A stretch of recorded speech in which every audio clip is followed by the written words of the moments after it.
So, apparently sharing knowledge about EVs now counts as showing off, or worse, being an EV cult. Didn't know talking about your own car qualify as a personality trait, but here we are. Let me be clear, I'm not some big influencer. I'm just a small content creator who love tech. That's literally what I've been doing for years, sharing my real-world experience as an actual owner. And yes, a lot of the things I've shared have helped people who are curious about this product. I consider myself as an early adopter, and trust me, I've been through the price slashing drama too. So no, this isn't some blind hype train. Before jumping onto the EV bandwagon, I did my homework, proper research, proper planning, and now I'm just sharing what I've experienced for anyone who's interested. And I get this a lot from friends and family. Is EV ownership actually worth it? My first question is always simple. Do you live in a landed house? Is most of your driving within the city? If the answer is no to both, honestly, just avoid EV for now. Yes, you can still get one even if you stay in a high-rise condo. But saving won't be your priorities in exchange for a fun acceleration ride. Relying on public chargers or even shared condo chargers is not going to be convenient and definitely not cheap compared to an actual home charging. Now, let's address the privilege comment. I don't consider myself privileged just because I can own an EV, have access to home charging, and solar. I consider myself lucky. I bought a low-cost townhouse which only has one car-sized car porch, not those 3,000, 4,000 square feet bungalow. Just something within my means. And solar, people think it's some six-figure investment. Relax, that kind of setup can power a small factory.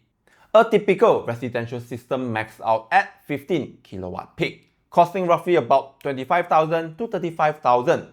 And many solar companies even offer 0% interest installment up to 5 years. There are also subscription options. Yes, for poor people like me. Right now, my monthly solar subscription plus Axis usage is only about 30 to 40% higher than what I used to pay TNB before owning two EVs. Yes, I have two EVs charging at home. That's under 350 ringgit covering my house and two EVs.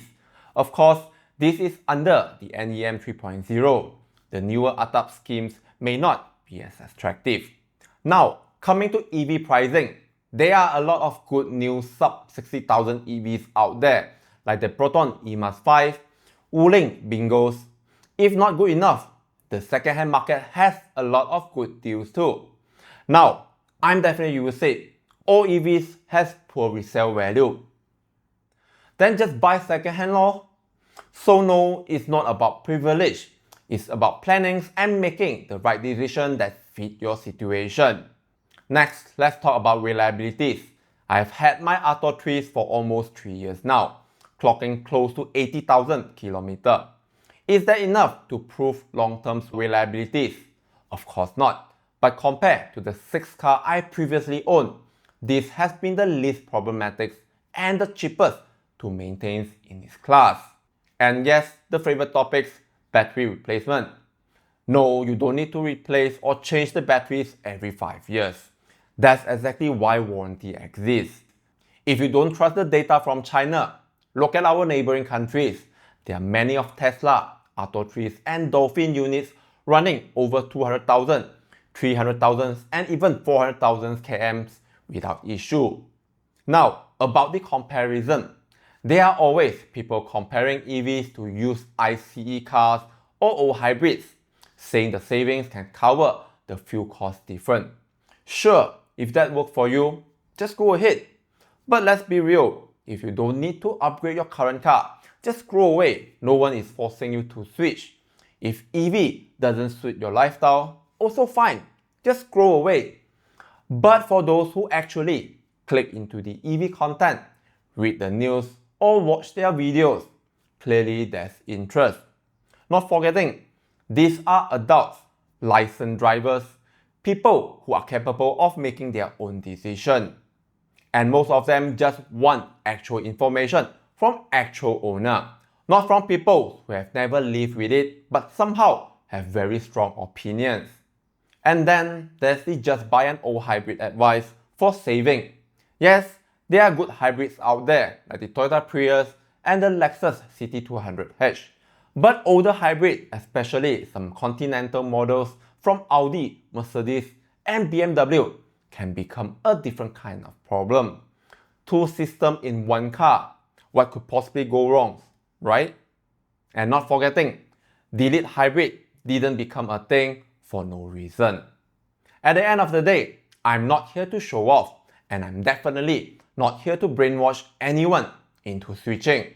I'm just a small content creator who own an EV and share real experience.